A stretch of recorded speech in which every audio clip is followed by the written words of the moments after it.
네, 지금까지 토론, 종합토론 진행을 했고요. 사실 그 전태현 대표는 경기도 청년인데 지금 목포가 좋아서 목포에 정착하기 위해서 지금 무단히 노력을 하고 있는 그런 청년이라고 말씀드릴 수 있겠습니다. 아마 그 두 청년이 지역을 바꾸는 일들의 예정이 너무 높다 보니까 시간을 많이 좀 할애를 해서 제가 좀 시간이 지나긴 했습니다만은 또 필드에 자연스럽게 그냥 진행할까요? 네. 네네. 필드에 계시는 분들 중에 지금 환경운동연합도 와 계시고 또 목포시 지속발전협의회도 나와 계시고 또 목포에서 최초로 지금 운영하고 있는 노플라스틱 카페를 운영하는 한계평화도 지금 나와 계시는데요.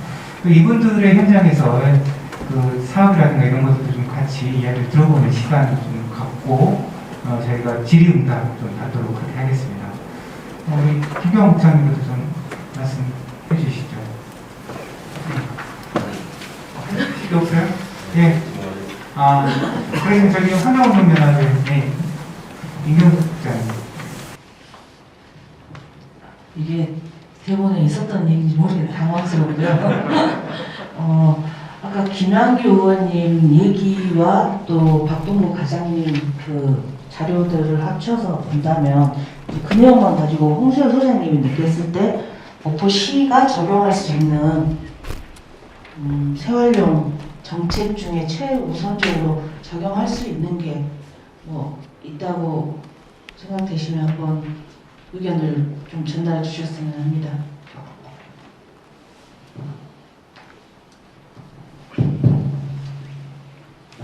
재활용이라고 하는 것들은 우리가 좁은 개념으로서 어쨌든 버려지는 것들을 이용해서 새로운 제품으로 만들어서 판매하자. 이렇게 봤을 때 스몰 액션이라고 하는 좋은 기업이 있잖아요. 이 기업과 지역사회와 지자체가 어떻게 연계해서 활동을 할 수 있을 것인가 이런 것들을 기획하는 게 좀 필요하다고 생각을 합니다. 그러니까 이제 스몰 액션 같은 업체에서 기획을 해야 되는 것이죠. 우리는 이런 소재를 가지고 이런 제품을 만들 수 있다. 그러면 이런 소재들을 어떻게 모을 것이냐.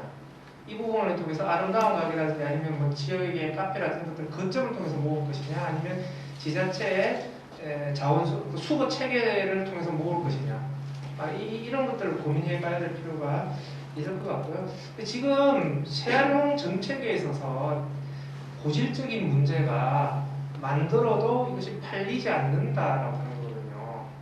그러니까 재활용 업체가 수익을 내면서 지속 가능하게 운영할 수 있을 만큼의 체계가 어떻게 만들어질 거냐라고 하는 부분들인데 지금 스몰 액션에서 사례 발표에서 사실 그런 것들이 많이 드러난 부분인데 여기에서 우리가 조금 사실 지자체 차원에서 할 수도 있고 좀 지자체 차원의 범위를 넘어서는 문제라고도 생각을 하는데요. 지금 우리 사회가 지금 부족한 부분이 뭐냐 하면 업사이클링이든 재생원료든 이력제예요. 지금 그 국내 기업들이 재생섬유를 사용해서 뭔가 옷을 만든다라고 했을 때 그 재생섬유의 대부분은 수입 제품이에요. 그러니까 국내에서 발생되는 소재를 가지고 이것을 재활용해서 재생섬유든지 원료로 만들어서 제품을 만들었다라고 하는 것이 차별성을 갖지를 못합니다. 기업들 같은 경우에도 재생원료를 썼다라고만 얘기해야지 이 재생원료가 어디서 왔는지는 얘기를 안 해줘요. 근데 저는 이것은 분명히 소비자에게 정보가 제공되어야 된다고 생각을 합니다. 그리고 심지어 중국에서 많은 재생원료가 오고 있는데 중국에서 오는 재생원료는 그 실체가 굉장히 의심스러워요. 진짜 이거 쓰레기를 가지고 재활용한 재생원료인지 멀쩡한 거 그냥 부셔가지고 재생원료로 둔갑시킨 것인지가 의심스러운 것들도 많습니다. 그러니까 사실은 그린워싱이죠. 그러면 이제 사실은 목포에서 우선적으로 재활용의 대상이 될 수 있는 것은 거물이거든요. 음악. 근데 삼성 같은 경우 이번에 갤럭시 22에서 그 소재를 거물에 있는 그 나일론 소재를 가지고 재생원료 20% 집어넣어서 휴대폰 갤럭시 출시했다고 발표를 했는데 제가 물어보니까 이 재생원료 어디서 갖고 왔냐라고 하니까 수입한 거래요. 그러니까 외국에서 수입한 거물 재생원료를 갖고 와서 국내에서 2차 가공해서 집어넣었다라고 하는 거거든요.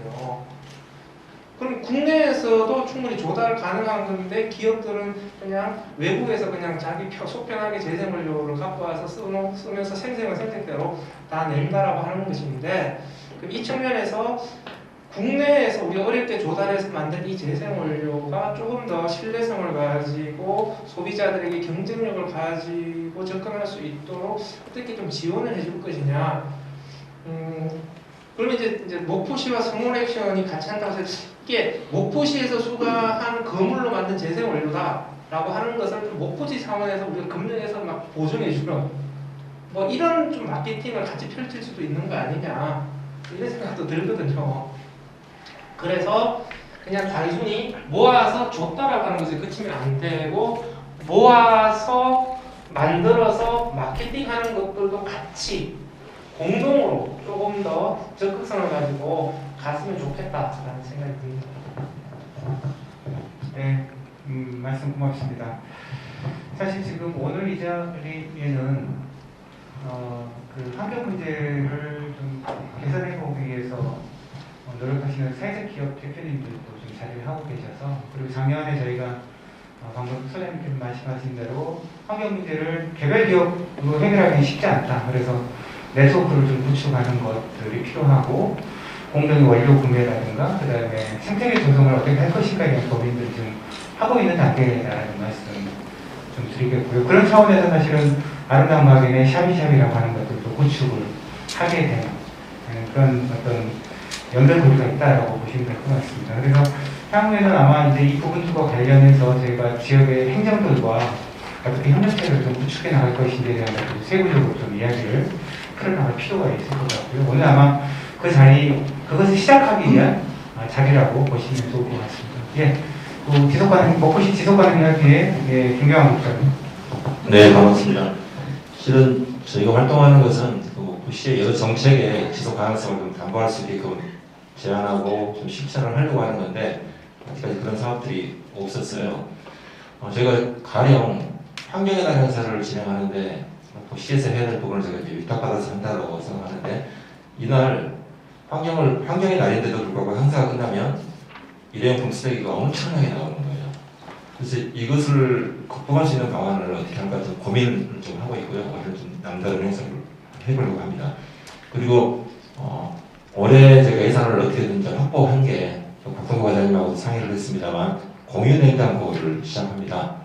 좀 하단에 있는 아파트와 여기 원도심 두 군데 정도에서 요즘 음식물이 대형마트에서 구입할 때 싸니까 여러 개짜리를 구입하는데 정작 먹지 못하고 버리는 게 많은데 이걸 지역에 있는 공유 냉장고 누구든지 안전하게 유효기간이 남아있는 것들을 넣으면 동네 분들이 필요한 분들이 가져갈 수 있는 이게 수원에서 아주 성공적으로 진행되고 있다고 해서 지금 그런 사례들을 잘 보고 내부 충분한 우리가 오픈지역에 걸맞는 사례들을 만들어 가려고 하는 계획을 세우고 있습니다.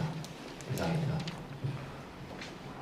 네, 사실 환경의 날에 보면 환경이 좀 보이지 않는 것이 그동안 우리 문제였는데요. 올해 여러분 환경의 날 좀 주목해 주시기 바랍니다. 올해는 좀 뭔가 달라지는 계기가 될 수 있지 않을까라는 생각이 들고요.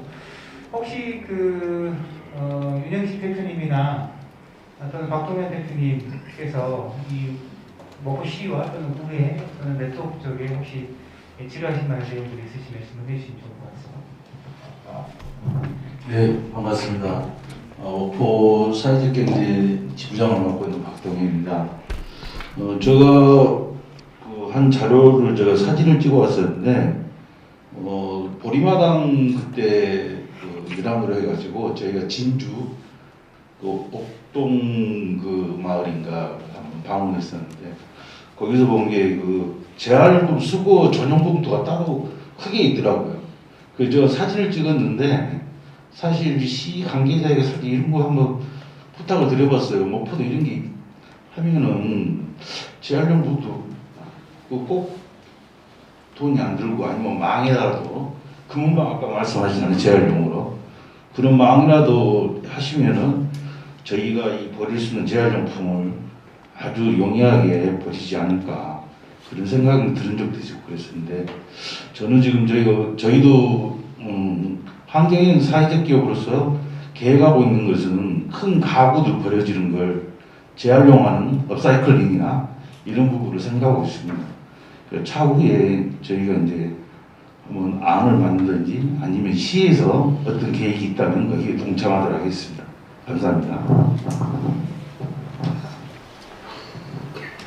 봉투 제작에 의향이 있는지를 질문하신 건가요?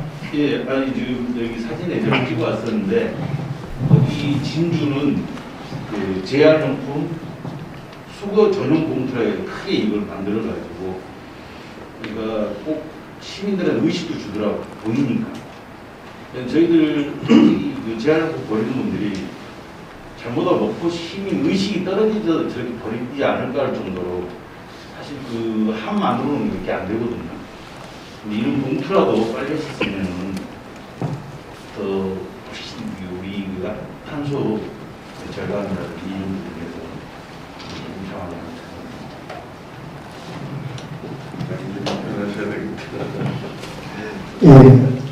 우리 박경원님께서 진주시 사례 재활용품 전용 수거봉투 말씀하셨는데요.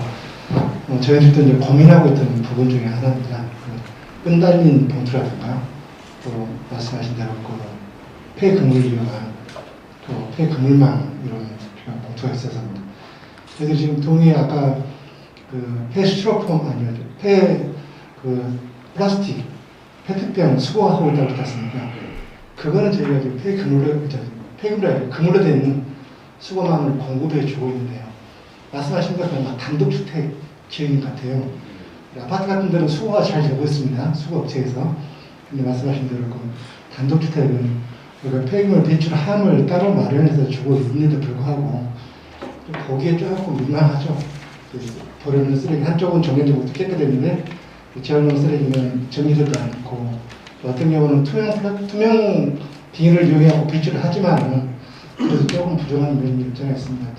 저희들도 그런 고민하고 있다는 말씀드리고요. 또 하나는 큰 가구를 재활용할 수 있는 기회가 있으면 참여를 하겠다 말씀을 주셨는데요. 저희들이 아까 서두에 올해부터 재활용할 수 있는 쓰레기를 배출하는 백이라는 어플리케이션이거든요. 백이. 구글 플레이 스토어에서 빼기를 검색하면 그게 좀 나옵니다.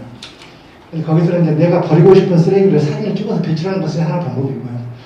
또 하나는 내가 재활용하고 있는 싶은 쓰레기를 찍어서 올려주면 거기에 있는 재활용하는 업체하고 서로 연결을 해주는 그런 프로그램이 있어요. 자동으로. 아마 거기는 수익 구조가 서로 백이라는 업체하고 또 배출하는 사람하고 또 가져가는 분하고 산계가 이렇게 맞아야 되거든요. 그래서 거기들은 좀 더 자세하게 저희가 안내를 좀 해드리도록 하겠습니다.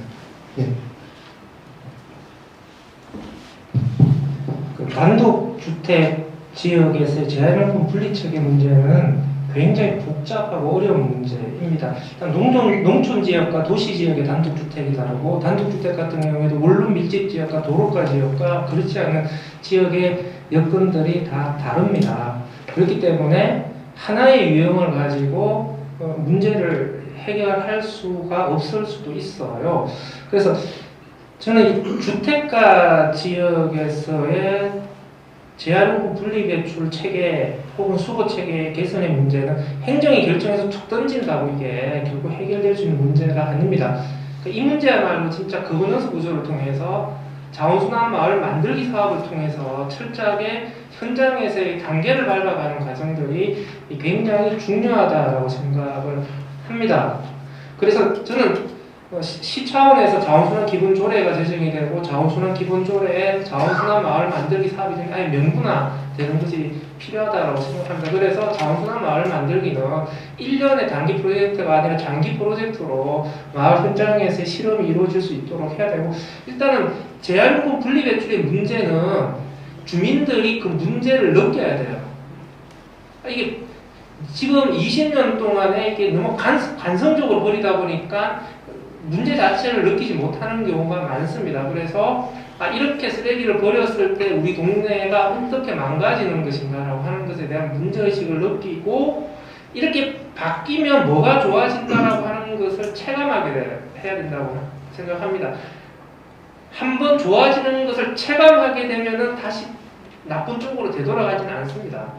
그럼 주민들이 그걸 느끼게 되면은 더 열심히 참여해서 마을을 가꾸려고 노력을 하게 되는데요. 이것들은 단시간에 변화가 일어날 수는 없습니다. 그냥 단계를 밟아가면서 차근차근 해야 되고 이런 것들에 대해서 남들에게 성과를 보여줄 수 있는 제대로 된 완성된 모델이 하나 나와야 돼요. 그러니까 그것이 한 개 동전도를 장원순한 마을을 만들어서 관련된 현황들을 차근차근 파악하면서 주민들의 참여를 이끌어내면서 모델을 만들어가는 작업들을 해야 된다라는 것이죠. 그래서 이 부분이야말로 저는 좀 시에서 그냥 결정해서 이렇게 던지는 부분들이 아니라 거버넌스 구조 속에서 주민들의 참여를 어떻게 이끌어낼 것이냐, 문제를 어떻게 인식하게 할 거냐, 그리고 그렇게 하려면 주민들이 오히려 막 모아서 토론을 계속 시켜야 돼요.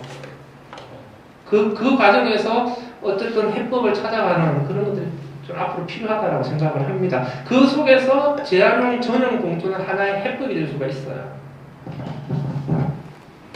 네, 아주 핵심적인 말씀을 해주신 것 같아요. 사실 누구나 소위 말해서 과정이 중요하다라는 이야기를 합니다만은 사실 또 행정이 제일 두려워하는 게 그 부분인 것 같습니다. 예.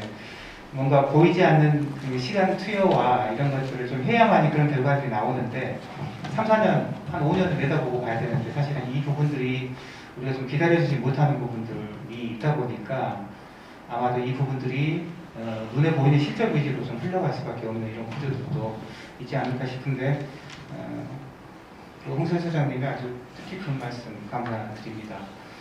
혹시 이와 관련해서 질문들 더 계실까요? 필드에서 궁금하시거나 또는 생활용과 그 다음에 쓰레기 문제와 관련해서 제도 개선도 좋습니다. 추가적으로 한 말씀 더 네네. 아까 말씀드렸다시피 이제 사장님께서도 말씀을 해주셨고요. 제가 서두에 말씀드렸다시피 시민의식 개선이 제일 급선무입니다. 저희가 변해야 정책이 좋아지는 거예요. 이미 보시는 정책이 다 만들어져 있어. 여러분들께서 재활용이라든지 아니면 쓰레기 정합에 대한 어떤 획기적인 활동 그리고 역할을 보여주시면 시에서 지원해 줄 수 있는 예산까지 편성이 돼 있어요. 그러나 이거를 정말 많이 받아가시는 분들이 잘 안 계세요. 아직은 이제 시작 단계입니다. 시작 단계고 이미 과정을 저희가 거치고 있는 거고요.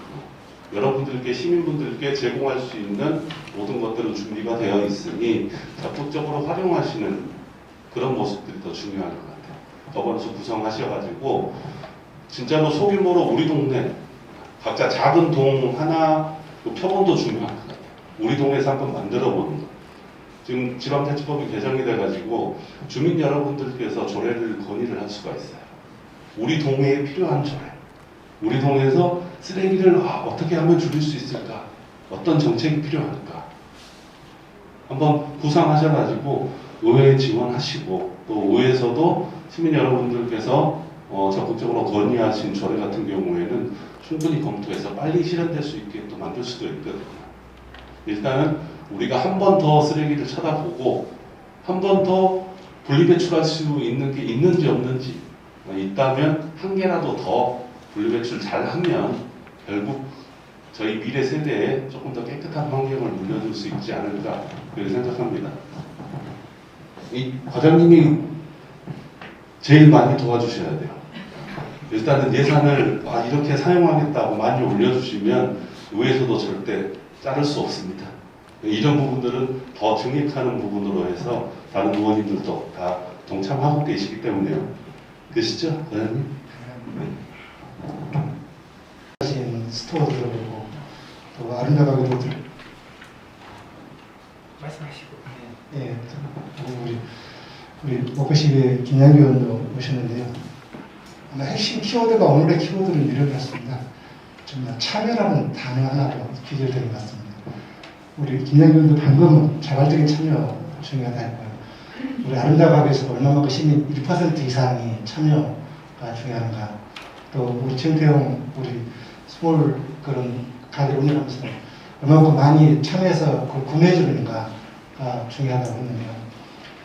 오프시도 가장 드리고 싶은 얘기가 참여였습니다. 그 자발적인 참여, 또 어떤 인센티브를 주어서라도 참여할 수 있게끔 할 수 있는 방안을 저희들이 고민하고 있는 것 중에 지금 아까 시행하고 있는 것 중에 하나가 투명 페트병 30개를 가져오시면 재활용 쓰레기 봉투 20리터짜리 400원에 상당한 것을 무료로 교환해 드립니다. 라고 그런 사업을 하고 있는데 돈으로 환산해 보면 투명 페트 하나가 한 13원 정도 됩니다. 13원.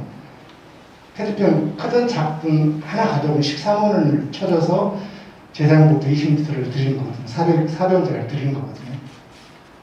그런 것과 비슷한 사업이 아까 거기 배터리 사업도 있고요. 또는 다른 여러 사업도 있는데 이 부분에서 제가 계속 참여를 하면서 우리 홍수열 교수님한테도 여쭤보고 싶은 게 하나인데 국내 사례도 혹시 있는지 모르겠지만 국외 사례는 제가 그냥 흔히 한 말로 쓰레기 숨겨서 쓰레기 가져오면 돈을 줄게 가져와다오 라고 한 것처럼 우리 빈병 보증금 제도처럼 빈병 가져오면 30원, 300원을 주고 그러지 않습니까? 혹시 외국 같은 데는 좀 빈병 보증금 제도를 이용해서 쓰레기를 가져오면 자발적으로 가져오면 어떻게 금전적인 혜택이라든가 인센티브를 주는 그런 사례들이 있는지 좀 궁금합니다. 300원 정도의 보증금이 붙어 있어서 판매점을 통해서 회수하는 방식. 그러니까 이게 보증금 방식과 주민들에게 가져왔을 때 보상해주는 방식은 완전히 다른 얘기예요. 근데 우리나라는 이걸 다 같은 것으로 착각을 하는데 이게 완전히 다른 얘기예요. 저는 개인적으로는 보상 방식, 그러니까 주민들에게 가져왔을 때 보상해주는 방식과 관련해서는 좀 검토들이 다각도로 필요하다고 생각합니다. 지자체가 재정이 넘쳐 흐르면 그렇게 해도 돼요. 그런데 지자체가 과연 지속 가능하게 이것을 유지할 수 있는 재정이 될 거냐, 이것들을 먼저 선행해서 검토를 해봐야 된다라고 생각을 하고요. 그리고 사실은 이게 자꾸 소비자들한테 돈이 되는 분리배출이다라고 강조하는 게 맞는 거냐, 지금 소비자들한테 주는 메시지가 맞는 거냐. 그래서 사실은 소비자들도 쓰레기 배출자로서의 강한 책임을 느껴야 되는 부분들인데 만약 이게 막 돈 주면서 이게 막 이렇게 해주는 게 맞는 거냐라고 하는 것들도 좀 아니지 않느냐. 그리고 보증금 제도라고 하는 거는요, 소비자들한테 보상해주는 제도가 아니라 소비자들에게 가장 높은 수위로 책임을 묻는 제도예요. 그러니까 일회용 포장재를 써서 쓰레기를 배출시킨 것에 대해서 보증금이라고 하는 책임을 묻는 제도거든요. 그래서 소비자들에게 유인을 주는 보상 체계가 아니에요. 그래서 저는 보증금 체계로 가야 된다고 생각해요. 그래서 보증금 체계로 가기 위한 전 단계로서 자발적으로 먼저 포인트를 주면서 한번 그점으로 가져오게 하는 것들을 해주는 것은 의미가 있다고 하지만 이것 자체가 그냥 그 자체로 독립적으로 쭉 지속 가능할 수 있는 모델이냐? 그건 아니다. 그리고 잘못하면 주민들에게 잘못된 신호를 줄 수도 있는 부분이다. 그래서 이 부분은 철저하게 홍보 교육용으로 국한해서 접근을 해야 되는 것이지 현재의 지자체의 재활용품 분리배출 체계를 대체하는 사업으로 확대하겠다. 이것은 잘못하면 위험할 수도 있다는 좀 생각을 합니다. 네, 말씀 감사합니다. 저 필드에 아까 질문을 하시기로 해서 적기 선생님. 안녕하세요. 저는 시민인데요. 제가 아파트에서 생활하고 있는데 저희가 입주한 지 한 1년 정도 됐거든요. 새로 입주한 지가. 그 전에는 일회용 비닐이 분리수거용으로 안 됐어요. 그래서 제가 말해도 시에서 아니라고 현수막 같은 거 붙여놓고 막 그래갖고 거기에 안 들어가 있더라고요. 그러다가 최근에 보니까 야 비닐도 된다고 해서 딱 봤더니 그 비닐이 들어간 어느 뿌리러 갔더니 이것저것 섞여 있는 거예요. 그게 형식적으로만 되어 있고 그래서 작게는 아파트 단지 같은 데는 관리소라든가 그런 부분에 있어서 교육들을 어차피 시에서도 자원에 관련해서 하니까 교육이 좀 더 체계적으로 되는 부분이 있었으면 좋겠다. 그런 부분 있었으면 좋겠고요. 그 다음에 저희가 옥고시에서 A4 용기로 자원 분리배출 하잖아요. 너무 간단하게 되어 있어요. 그래서 좀 세밀하게 이걸 헷갈릴 때도 있거든요. 그럼 좀 더 세밀하게 되었으면 좋겠다. 그 부분하고 그다음에 아까 아름다운 가게 발표해 봤는데 자원 재활용을 한다면 거기에 살짝 넣어서 자원 재활용 할 때는 아름다운 가게 전화번호라도 해놓고 그렇게 하면 사람들이 인식을 했을 때 이럴 때는 아름다운 가게에도 전화할 수도 있구나 그런 부분들도 있을 것 같아요. 그 다음에 아까 시에서 발표했을 때 천처리 시스템, 생활필요, 건조, 물 있는 것을 건조시키고 하는 비용이 많이 든다고 그랬는데 저는 여기서 처음 들었거든요. 그러면 이 부분에 대한 시민들이 인식할 수 있는 홍보 방안이라든가 공익 광고 같이 하는 방법이라든가 그런 방법들을 해야 되는데 그 비용만 든다고 이야기해갖고는 안 된다는 거죠. 그러면 그럴 수 있는 방법들을 어떻게 시민들에게 알릴 것인가, 인식 전환을 시킬 것인가 이런 고민들도 필요하거든요. 이게 여기 보니까 다양한 단체도 있지만 시에서도 해야 될 게 예산도 있고 정책도 제안을 하라고 그러는데 시에 있는 부분들도 그런 부분들의 고민점들을 해서 할 수 있는 방법들도 모색을 해야 되거든요. 그런 것들이 필요하다고 봅니다.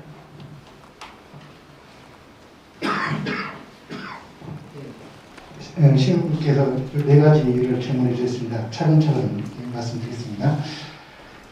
아파트의 주민들이 폐비닐이라든가 다른 재활용품을 분리수거하는데 교육이 좀 필요하다라고 말씀해 주셨습니다. 저희가 작년에 재활용품 도우미 사업을 한번 한 적이 있었습니다. 한 200여 분의 어르신들을 아파트에 2인 1조에서 보내서 관리사무소하고 경비원 아저씨들이 같이 합쳐서 그런 아까 말씀하신 대로 재활용품 수거 또는 분리배출이 잘못되면 거기서 현장에서 바로 주민들하고 이렇게 교육을 시키는 그런 사업을 한번 해봤었는데요. 그 교육의 효과는 상당히 좋았습니다. 어떤 면이 좋았냐면 재활용품 순도가 높아졌습니다. 거기들은 아까 말한 섞이지 않았다는 얘기죠. 그런데 문제가 또 하나 있었습니다. 어르신들이 가서 얘기하면 너가 뭔데 이렇게 얘기하면 너가 뭔데 나한테 뭐라 그러냐. 그래서 몇 가지 이렇게 조금 실랑이가 있어서 그 실랑이 끝에 저희 사무실까지 이렇게 전화가 온 경우도 있습니다.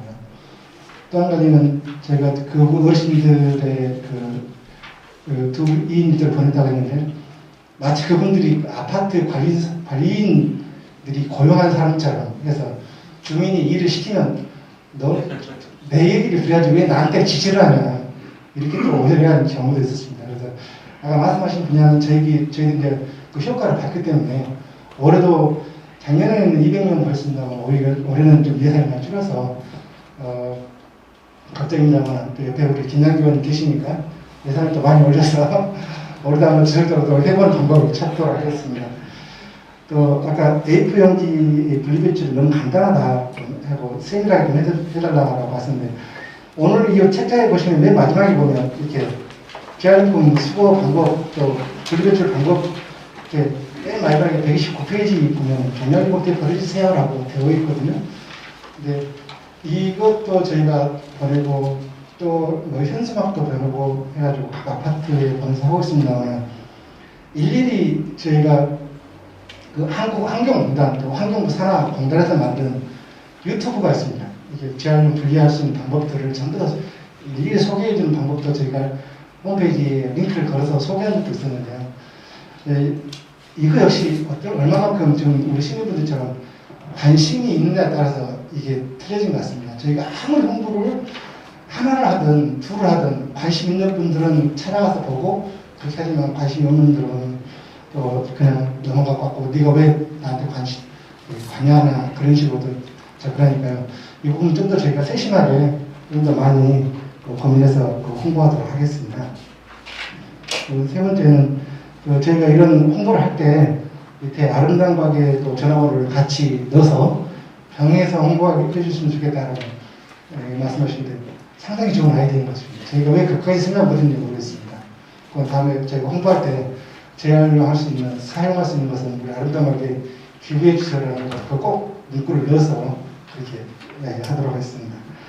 그리고 아까 전체 시설을 저지른데 함수를 높으면 운영비가 높다고 이렇게 김남기께서 말씀해 주시는데 그걸 왜 홍보를 안 하냐라고 말씀하셨는데요.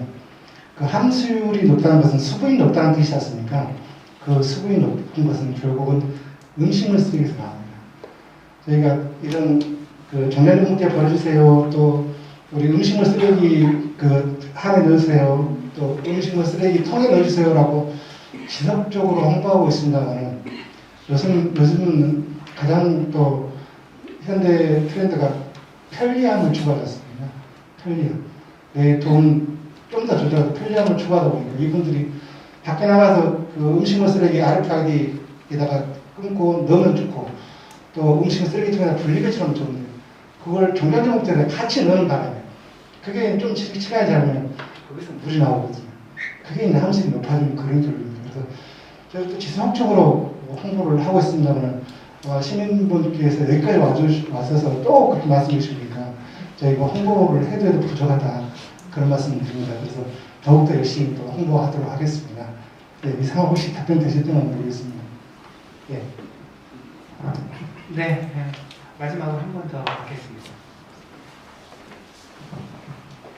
앉아서 해도 될까요? 실은 그 사회적 기업을 준비하고 있습니다. 그러면서 사이클링 생각을 하고 있고요. 실은 오늘 재활용 활성화 방안 뭐 이렇게 해서 좀 도움이 될까 해서 왔거든요. 목포시의 재활용 센터에 대한 구상이 있는 거죠. 얼마 정도 기간을 잡고 있습니까? 저희가 방금 우리 홍수 선생님께서 말씀하시니까 한마디를 요약하면 목포시에서는 재활용센터를 준비해라 라고 저희는 그렇게 받아들였습니다. 목포시 입장에서는. 그래서 이게 이루어진 거죠? 그렇게 해서 이렇게 우리 김양기 의원께서도 준비하셨고 저희들도 그렇게 받아들이고 있습니다. 네. 그런데 그것을 준비하고 또 실제로 운영할 때까지는 시간이 좀 걸릴 것 같습니다. 지금 이런 자리가 그런 재활용센터를 준비하도록 촉구하는 또는 공감대를 형성하는 자리가 아닌가 그렇게 생각합니다. 예, 하려면은 먼저 그 캠페인에 대한 주체가 있어야 될 것 같고요. 먼저 어떤 시민 어떤 참여할 수 있는 뭐 여건이라든지 캠페인의 주체 그리고 또 하나는 재활용 센터 그러면 구체적인 선도 기업이든지 선도 사업이든지 그런 그 선도적인 상징적 그런 주체 이런 부분들이 육성이 돼야 되지 않겠는가. 그러면은 현재 지금 우리 목포에서 먼저 지금 활동하고 있는 우리들의 현재 수준과 역량들을 시의회나 우리 시에서는 어느 정도 지금 파악하고 있는지 또 우리가 또 그 정도 수준을 좀 이렇게 해주려면은 어떤 요구를 갖고 있는지 이런 비전이 좀 제시되면은 그래서 몇 년을 좀 제가 이제 부탁 한번 물어보는 거예요. 그 전국에 재활용센터가 몇 군데 있습니다. 근데 한국 재활용센터라고 하는 그 큰 센터가 대구시에 갔는데요. 그 대구시 재활용센터의 주된 그 사업은 섬유 재활용입니다. 아까 우리는 폐기물 재활용하다시피 대구광역시 하면 섬유 산업의 메카 아니겠습니까? 거기서 나온 그 자투리 섬유들이 많이 나와서 그 섬유를 얼마만큼 재활용할 것인가에 대한 키워드를 가지고 거기 많은 업체들이 입주해 되어 있습니다. 그리고 다른 지역은 또 보면 어떤 대구처럼 한 사람의 뭐랄까요 몰입되는 게 아니고 여러 가지 사업들이 있는 걸 알고 있습니다. 특히 오늘 질문하신 그 의도가 목포에는 그러면 선도할 수 있는 기업이 있느냐 또 손댈 수 있는 주체, 또 육성 가능한 자원들이 있느냐라고 질문하시는데요. 저희들 숙제가 그걸 찾아내는, 지금 우리 정태영 대표님께서는 그 폐기물을 이용해서 재활용 사업을 하고 있는데요. 이분도 방금 말씀하셨듯이 힘들다, 판매가 안 돼서 힘들다 이렇게 말씀하시고 있는데요. 이런 소기업들이 여러 개 모여서 센터를 이루어야 되는데 과연 우리 목포회가 지금 말씀하신 것처럼 예비적인 사회기업, 또 예비적인 사업용 기업인이 과연 얼마나 계실까? 그런 파악부터 시작하는 것이 우선이 아닌가. 저희들 입장에서 아직 그 단계로 진입되지 못했고 오늘 이런 자리는 그런 단계로 진입하라 라는 그런 채찍으로 알고 저희가 앞으로 일을 추진하도록 하겠습니다. 일단은 그 재활용 센터로 가면 망합니다.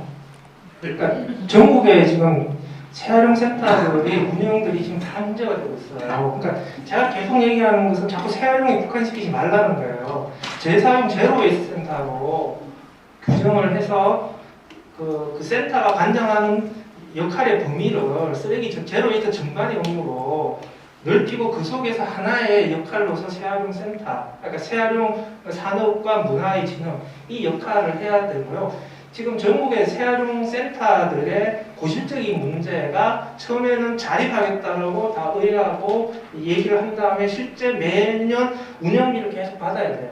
그러니까 의회에서는 왜 자립한다고 해서 자립을 못하냐, 운영비 주겠다 못 주겠다 해마다 실랑이거든요.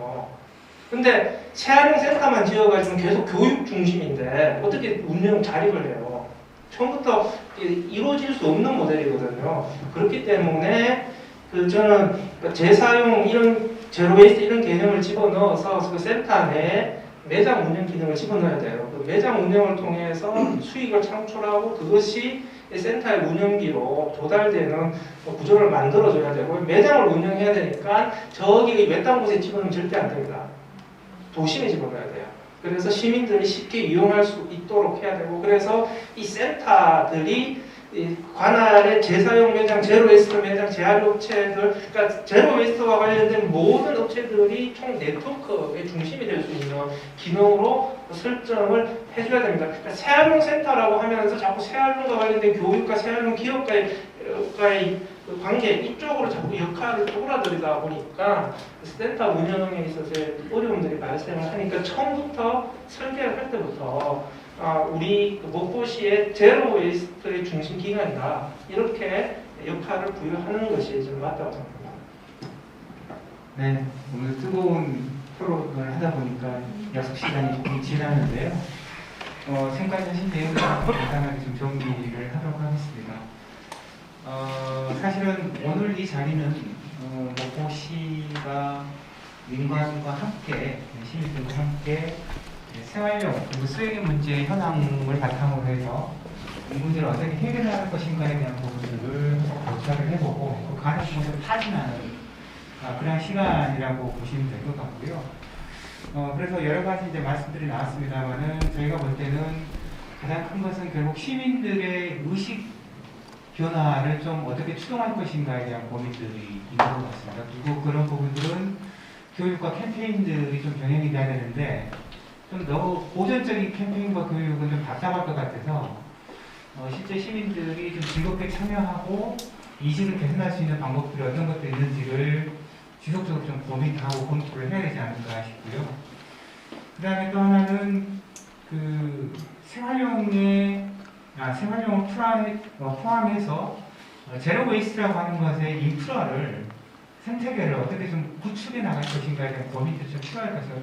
당장 우리가 서울시 같은 경우에도 가장 먼저 전국에서 생활용 프라자를 만들었죠. 아마 당시에 여러 가지 반대들이 있었습니다만은 당시 시장의 의지로 해서 상당한 규모를 가지고 만들었습니다. 여전히 지금 시의 재정이 많이 투입이 돼야 되는 그런 상황들이 반복이 되고 있습니다. 그리고 순천시도 지금 만들어져 있고요. 그래서 이런 부분들은 방금 소장님 말씀하신 대로 그 기반을 다지기 위한 전초 단계로서의 우리가 그런 전초를 어떻게 밟아갈 것인가에 대한 고민들이 필요할 것 같아요. 그래서 아까 박신임 매니저님이 안내하셨던 프리하당이라고 하는 의미는 하당을 일회용품 없는 도시로 한번 만들어보자라고 하는 의미가 포함되어 있어요. 그래서 거기서 우리가 정기적인 장터라든가 캠페인 같은 것들을 좀 진행해보자라고 하는데 그런 것들을 좀 교육과 캠페인 그리고 제로 웨이스트에 대한 그 가능성을 좀 타진하는 기회를 좀 활용해보면 어떨까 이런 생각도 들고요.